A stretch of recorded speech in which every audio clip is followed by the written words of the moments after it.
ാണ് Bible quiz. എഫേസ്യർക്കെഴുതിയ ലേഖനം 1 മുതൽ 4 വരെയുള്ള അധ്യായങ്ങൾ. എഫേസ്യർക്കെഴുതിയ ലേഖനം ഒരു കാരാഗ്രഹ ലേഖനമാണ്.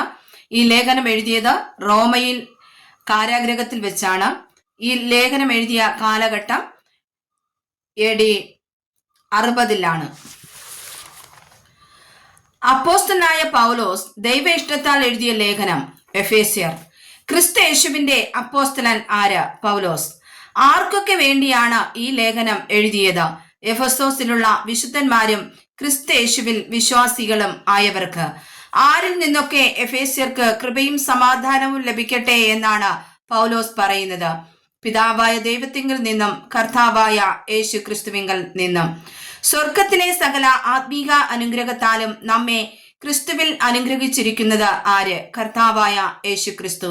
യേശു ക്രിസ്തു മുഖാന്തരം ദൈവം നമ്മെ ദത്തെടുത്തു. എപ്പോൾ നമ്മെ തിരഞ്ഞെടുത്തു? ലോകസ്ഥാപനത്തിനു മുമ്പേ. എങ്ങനെ നമ്മെ തിരഞ്ഞെടുത്തു? തിരുഹിതത്തിന്റെ പ്രസാദപ്രകാരം. ദൈവം തന്റെ സ്നേഹത്തിൽ നമ്മെ മുൻനിയമിച്ചത് എന്തിന്? തന്റെ കൃപാമഹത്വത്തിന്റെ പുകഴ്ചയ്ക്കായി. യേശുവിന്റെ രക്തത്താൽ നമുക്ക് എന്ത് വീണ്ടെടുപ്പാണ് ഉള്ളത്? നമുക്ക് യേശുവിന്റെ രക്തത്താൽ അതിക്രമങ്ങളുടെ മോചനമെന്ന വീണ്ടെടുപ്പ്. അത് അവൻ നമുക്ക് താൻ ധാരാളമായി കാണിച്ച കൃപാദന പ്രകാരം സകല ജ്ഞാനവും വിവേകവുമായി നൽകിയിരിക്കുന്നു. ഏത്? അതിക്രമങ്ങളുടെ മോചനമെന്ന വീണ്ടെടുപ്പ്. അവരിൽ താൻ മുൻ നിർണയിച്ച തന്റെ ഹിതത്തിന്റെ മർമ്മം അവൻ നമ്മോട് അറിയിച്ചു, പ്രസാദത്തിന് തക്കവണ്ണം. അത് സ്വർഗത്തിലും ഭൂമിയിലുമുള്ളത് എല്ലാം പിന്നെയും ക്രിസ്തുവിൽ ഒന്നായി ചേർക്ക എന്നിങ്ങനെ കാല സമ്പൂർണതയിലെ വ്യവസ്ഥയ്ക്കായി കൊണ്ടുതന്നെ. ഏതാ? തന്റെ ഹിതത്തിന്റെ മർമ്മം. യേശുവിൽ നിന്നാണ് എന്താണ് കേട്ടത്? രക്ഷയെക്കുറിച്ചുള്ള സുവിശേഷം. തന്റെ മഹത്വത്തിന്റെ പുകഴ്ചയ്ക്കായിട്ട് നമ്മുടെ അവകാശത്തിന്റെ അച്ചാരമായ വാഗ്ദത്തത്തിന് പരിശുദ്ധാത്മാവിനാൽ മുദ്രയിട്ടിരിക്കുന്നത് ആര്? എന്തിനു വേണ്ടി മുദ്രയിട്ടിരിക്കുന്നത്? യേശു. എന്തിനു വേണ്ടി എന്ന് നോക്കിയാൽ സ്വന്തം ജനത്തിന്റെ വീണ്ടെടുപ്പിനു വേണ്ടിയും തന്റെ മഹത്വത്തിന്റെ പുകഴ്ചയ്ക്ക് വേണ്ടിയും. പൗലോസ് യേശുവിലുള്ള എന്തിനെ കുറിച്ചൊക്കെ കേട്ടു? യേശുവിലുള്ള വിശ്വാസത്തെയും സകല വിശുദ്ധന്മാരോടുമുള്ള സ്നേഹത്തെയും കുറിച്ച്. എഫേസ്യർക്ക് പരിജ്ഞാനത്താൽ ജ്ഞാനത്തിന്റെയും വെളിപ്പാടിന്റെയും ആത്മാവിനെ തരേണ്ടതിന് പ്രാർത്ഥിച്ചത് ആര്? പൗലോസ്. ക്രിസ്തുവിന്റെ ശരീരം സഭ. വാഴ്ചയ്ക്കും അധികാരത്തിനും ശക്തിക്കും കർത്തൃത്വത്തിനും അധികാരി ആര്? യേശു ക്രിസ്തു. 1-ാമത്തെ അധ്യായത്തിൽ എത്ര വാക്യമുണ്ട്? 23 വാക്യം. യേശു ഉയർപ്പിച്ചത് ആരെയൊക്കെ? അതിക്രമങ്ങളാലും പാപങ്ങളാലും മരിച്ചവരായിരുന്നവരെ. ലോകത്തിന്റെ കാലഗതിയെയും ആകാശത്തിലെ അധികാരത്തിനും അനുസരണക്കേടിന്റെ മക്കളിൽ ഇപ്പോൾ വ്യാപരിക്കുന്ന ആത്മാവിനും അധിപതി ആയവനെയും അനുസരിച്ചു നടന്നത് ആര്? എഫേസ്യർ. ജഡമോഹങ്ങളിൽ നടന്ന ജഡത്തിനും മനോവികാരങ്ങൾക്കും ഇഷ്ടമായത് ചെയ്തും കൊണ്ട് മറ്റുള്ളവരെ പോലെ പ്രകൃതിയാൽ ആകുന്നു കോപത്തിന്റെ മക്കൾ. കരുണാസമ്പന്നനായ ദൈവമോ നമ്മെ സ്നേഹിച്ച മഹാസ്നേഹം നിമിത്തം അതിക്രമങ്ങളാൽ മരിച്ചവരായിരുന്ന നമ്മെ ജീവിപ്പിച്ചു ക്രിസ്തുവിനോട് കൂടെ. നാം രക്ഷിക്കപ്പെട്ടിരിക്കുന്നത് എങ്ങനെ? കൃപയാൽ. കൃപയാൽ അത്രേ നിങ്ങൾ രക്ഷിക്കപ്പെട്ടിരിക്കുന്നു. ആരെ കുറിച്ച് പറഞ്ഞിരിക്കുന്നു? പൗലോസ് എഫേസ്യരെ കുറിച്ച്. നമ്മെ കുറിച്ചുള്ള വാത്സല്യത്തിൽ തന്റെ കൃപയുടെ അത്യന്തധനത്തെ തന്നതാര്? യേശു. കൃപ ആരുടെ ദാനം? ദൈവത്തിന്റെ. കൃപയാലല്ലോ നിങ്ങൾ വിശ്വാസം മൂലം രക്ഷിക്കപ്പെട്ടിരിക്കുന്നത്. അതിനും നിങ്ങൾ കാരണമല്ല, ആകുന്നു. ദൈവത്തിന്റെ ദാനമത്രേ ആകുന്നു. നാം അവന്റെ കൈപ്പണിയായി സൽപ്രവർത്തികൾക്കായിട്ട് സൃഷ്ടിക്കപ്പെട്ടിരിക്കുന്നു ക്രിസ്തേശുവിൽ. ആകയാൽ നിങ്ങൾ മുമ്പേ ജാതികളായിരുന്നു പ്രകൃതിയാൽ. ജഡത്തിൽ കയ്യാലുള്ള പരിച്ഛേദനയേറ്റ് പരിച്ഛേദനക്കാർ എന്ന പേരുള്ളവരാൽ എന്ന് വിളിക്കപ്പെട്ടിരിക്കുന്നു അഗ്രചർമ്മക്കാർ. അക്കാലത്ത് നിങ്ങൾ ക്രിസ്തുവിനെ കൂടാതെയുള്ളവരും ഇസ്രായേൽ പൗരതയോട് സംബന്ധമില്ലാത്തവരും വാഗ്ദത്തത്തിന്റെ നിയമങ്ങൾക്ക് അന്യരും പ്രത്യാശയില്ലാത്തവരും ലോകത്തിൽ ദൈവമില്ലാത്തവരും ആയിരുന്നുവെന്ന് ഓർത്തുകൊള്ളുവിൻ. പൗലോസ് ആരോടാണ് ഇത് പറഞ്ഞിരിക്കുന്നത്? എഫേസ്യരോട്. മുമ്പേ ദൂരസ്ഥരായിരുന്ന നിങ്ങൾ ഇപ്പോൾ ഡേഷ് സമീപസ്ഥരായി തീർന്നിരിക്കുന്നു, ക്രിസ്തുയേശുവിൽ, ക്രിസ്തുവിന്റെ രക്തത്താൽ. അവൻ നമ്മുടെ സമാധാനം. ആര്? ക്രിസ്തു യേശു. ഇരുപക്ഷത്തെയും ഒന്നാക്കിയത് ആര്? ക്രിസ്തേശു.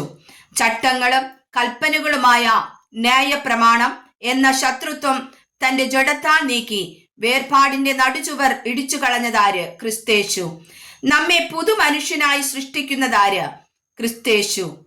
ക്രൂശിലൂടെ ശത്രുത്വം ഇല്ലാതാക്കി ഇരുപക്ഷത്തെയും ഏകശരീരത്താൽ ദൈവത്തോട് നിരപ്പിച്ചതാര്? ക്രിസ്തേശു. ദൂരത്തും സമീപത്തുമുള്ളവർക്ക് സമാധാനം സുവിശേഷിച്ചതാര്? ക്രിസ്തേശു. ആര് മുഖാന്തരം ഇരുപക്ഷക്കാർക്കും ഏക ആത്മാവിനാൽ പിതാവിങ്കിലേക്ക് പ്രവേശനമുണ്ട്? യേശുക്രിസ്തു വഴി. മൂലക്കല്ലായി തീർന്നിരിക്കുന്നത് ആര്? യേശുക്രിസ്തു. നിങ്ങളെ ഏതടിസ്ഥാനത്തിൽ പണിതിരിക്കുന്നു? അപ്പോസ്തലന്മാരും പ്രവാചകന്മാരും എന്ന അടിസ്ഥാനത്തിൽ. അവനിൽ കെട്ടിടം മുഴുവനും യുക്തമായി ചേർന്ന് കർത്താവിൽ ഡേഷ് വളരുന്നു, വിശുദ്ധ മന്ദിരമായി. അവനിൽ നിങ്ങളെയും ദൈവത്തിന്റെ നിവാസമാക്കേണ്ടതിന് ആത്മാവിനാൽ ഒന്നിച്ച് പണിതു വരുന്നു. ആര് പണിയുന്നു? എഫേസ്യരെ, ക്രിസ്തേശു. ആകയാൽ നിങ്ങൾ ഇനി അന്യന്മാരും പരദേശികളുമല്ല, വിശുദ്ധന്മാരുടെ സഹപൗരന്മാരും ദൈവത്തിന്റെ ഡേഷും അത്രേ, ഭവനക്കാരും അത്രേ. 2-ാമത്തെ അധ്യായത്തിൽ എത്ര വാക്യമുണ്ട്? 22 വാക്യം. 3-ാമത്തെ അധ്യായത്തിൽ എത്ര വാക്യമുണ്ട്? 21 വാക്യം. ജാതികളായ എഫേസ്യർക്ക് വേണ്ടി ബദ്ധനായി തീർന്നത് ആര്? പൗലോസ്. ദൈവിക മർമ്മം വെളിപ്പെട്ടത് ആർക്കൊക്കെ? ദൈവത്തിന്റെ വിശുദ്ധ അപ്പോസ്തലന്മാർക്കും പ്രവാചകന്മാർക്കും ആത്മാവിനാൽ വെളിപ്പെട്ടു. എന്താണ് ആ മർമ്മം? ജാതികൾ സുവിശേഷത്താൽ ക്രിസ്തയേശുവിൽ കൂട്ടവകാശികളും ഏക ശരീരസ്ഥരും വാഗ്ദത്തത്തിൻ പങ്കാളികളുമാകണം എന്നുള്ളത്. ഈ മർമ്മം വെളിപ്പെടാത്തതാർക്ക്? പൂർവകാലങ്ങളിൽ മനുഷ്യർക്ക്. ആ സുവിശേഷത്തിന് ഞാൻ അവന്റെ ശക്തിയുടെ വ്യാപാര പ്രകാരം എനിക്ക് ലഭിച്ച ദൈവത്തിന്റെ കൃപാദാനത്താൽ ശുശ്രൂഷക്കാരനായി തീർന്നു. ആര്? പൗലോസ്. നമുക്ക് ധൈര്യവും പ്രവേശനമുള്ളത് എങ്ങനെ? ക്രിസ്തയേശുവിലുള്ള വിശ്വാസത്താൽ. അതുനിമിത്തം ഞാൻ സ്വർഗത്തിലും ഭൂമിയിലുമുള്ള സകല കുടുംബത്തിനും പേർ വരുവാൻ കാരണമായ പിതാവിന്റെ സന്നിധിയിൽ മുട്ടുകുത്തുന്നു. ആര്? പൗലോസ്. എന്നാൽ നാം ചോദിക്കുന്നതിലും നനയ്ക്കുന്നതിലും അത്യന്തം പരമായി ചെയ്യുവാൻ നമ്മിൽ വ്യാപരിക്കുന്ന ശക്തിയാൽ കഴിയുന്നവന് സഭയിലും ക്രിസ്തയേശുവിലും എന്നേക്കും ഡേഷായും മഹത്വമുണ്ടാകട്ടെ, തലമുറ തലമുറയായും. 4-ാം അധ്യായത്തിൽ എത്ര വാക്യമുണ്ട്? 32 വാക്യം. കർത്തൃ സേവ നിമിത്തം ബദ്ധനായിരിക്കുന്നത് ആര്? പൗലോസ്. നിങ്ങളെ വിളിച്ചിരിക്കുന്ന വിളിക്ക് യോഗ്യമാവണ്ണം പൂർണ്ണ വിനയത്തോടും സൗമ്യതയോടും ദീർഘക്ഷമയോടും കൂടെ നടക്കുകയും സ്നേഹത്തിൽ അന്യോന്യം പൊറുക്കുകയും ആത്മാവിന്റെ ഐക്യത സമാധാന ബന്ധത്തിൽ കാപ്പാൻ ശ്രമിക്കുകയും ചെയ്യുവിൻ. ആരോട് പറഞ്ഞു? പൗലോസ് എഫേസ്യരോട്. എഫേസ്യരെ എന്തിനായി വിളിച്ചു? ഏകപ്രത്യാശയ്ക്കായി.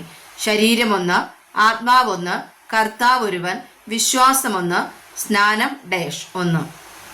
എല്ലാവർക്കും മീതെയുള്ളവനും എല്ലാവരിലും കൂടി വ്യാപരിക്കുന്നവനും എല്ലാവരിലും ഇരിക്കുന്നവനുമായി എല്ലാവർക്കും ദൈവവും പിതാവുമായവൻ ഡേഷ് ഒരുവൻ. എന്നാൽ നമ്മിൽ ഓരോരുത്തന് ഡേഷ് ദാനത്തിന്റെ അളവിനൊത്തവണ്ണം കൃപ ലഭിച്ചിരിക്കുന്നു. ക്രിസ്തുവിന്റെ ദാനത്തിനൊത്തവണ്ണം കൃപ. അവൻ ബദ്ധന്മാരെ പിടിച്ചുകൊണ്ടുപോയി ഉയരത്തിൽ കയറി മനുഷ്യർക്ക് ദാനങ്ങളെ കൊടുത്തു. ഈ വേദഭാഗം എഫേസ്യർക്ക് എഴുതിയ ലേഖനം 4-ാം അധ്യായം 8-ാമത്തെ വാക്യം. പഴയ നിയമത്തിൽ സങ്കീർത്തനം 68-ന്റെ 18-ാം വാക്യം. സകലത്തെയും നിറയ്ക്കേണ്ടതിന് സ്വർഗത്തിൽ കയറിയവൻ ആര്? യേശുക്രിസ്തു. അവൻ ചിലരെ അപ്പോസ്തലന്മാരും ചിലരെ പ്രവാചകന്മാരും ചിലരെ സുവിശേഷകന്മാരായും ചിലരെ ഇടയന്മാരായും ഉപദേഷ്ടാക്കന്മാരായും നിയമിച്ചിരിക്കുന്നു. ആര്? യേശുക്രിസ്തു. ശരീരം മുഴുവനും യുക്തമായി ചേർന്ന് ഏകീഭവിച്ചും ഓരോ അംഗത്തിന്റെ അതത് വ്യാപാരത്തിനൊത്തവണ്ണം ഉദവി ലഭിപ്പാനുമുള്ള ഏത് സന്ധിയാലും ഡേഷ് അവനിൽ വളർച്ച പ്രാപിക്കുന്നു, സ്നേഹത്തിലും വർധനയ്ക്കായി. വ്യർത്ഥബുദ്ധി അനുസരിച്ച് നടക്കുന്നത് ആര്? ജാതികൾ. ജാതികൾ എങ്ങനെയുള്ളവർ? അവർ അന്ധബുദ്ധികളായി അജ്ഞാന നിമിത്തം ഹൃദയകാഠിന്യ നിമിത്തം തന്നെ ദൈവത്തിന്റെ ജീവനിൽ നിന്ന് അകന്ന് മനം തഴമ്പിച്ച് പോയവർ. ആകയാൽ അത്യാഗ്രഹത്തോടെ സകല അശുദ്ധിയും പ്രവർത്തിപ്പാൻ ദുഷ്ട ആത്മാവിന് തങ്ങളെ തന്നെ ഏൽപ്പിച്ചിരിക്കുന്നത് ആര്? ജാതികൾ. ആരിലാണ് സത്യം ഉള്ളത്? യേശുവിൽ. ചതിമോഹങ്ങളാൽ വഷളായി പോകുന്നത് ഏത് മനുഷ്യൻ? പഴയ മനുഷ്യൻ. ദുഷ്കാമത്തിന് തങ്ങളെ തന്നെ ഏൽപ്പിച്ചിരിക്കുന്നത് ആര്? ജാതികൾ. മുമ്പിലത്തെ നടപ്പ് സംബന്ധിച്ച് ചതിമോഹങ്ങളാൽ വഷളായി പോകുന്ന പഴയ മനുഷ്യനെ ഉപേക്ഷിച്ച് നിങ്ങളുടെ ഉള്ളിലെ ആത്മാവ് സംബന്ധമായി സത്യത്തിന്റെ ഫലമായ നീതിയിലും വിശുദ്ധിയിലും ദൈവാനുരൂപമായി സൃഷ്ടിക്കപ്പെട്ട പുതുമനുഷ്യനെ ധരിച്ചുകൊള്ളുവിൻ, പുതുക്കം പ്രാപിച്ച. ആകയാൽ ഫോഷ്ക്ക് ഉപേക്ഷിച്ച് ഓരോരുത്തൻ താന്റെ കൂട്ടുകാരനോട് സത്യം സംസാരിപ്പിൻ. നാം തമ്മിൽ അല്ലോ അവയവങ്ങൾ. കോപിച്ചാൽ എന്തു ചെയ്യാതിരിക്കണമെന്നാണ് പറഞ്ഞിരിക്കുന്നത്? പാപം.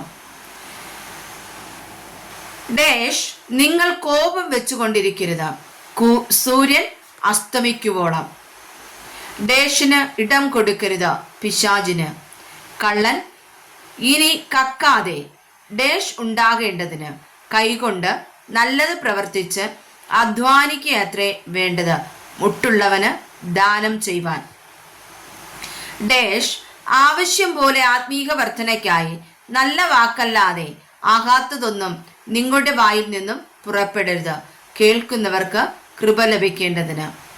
ദൈവത്തിന്റെ പരിശുദ്ധാത്മാവിനെ എന്തു ചെയ്യരുത്? ദുഃഖിപ്പിക്കരുത്.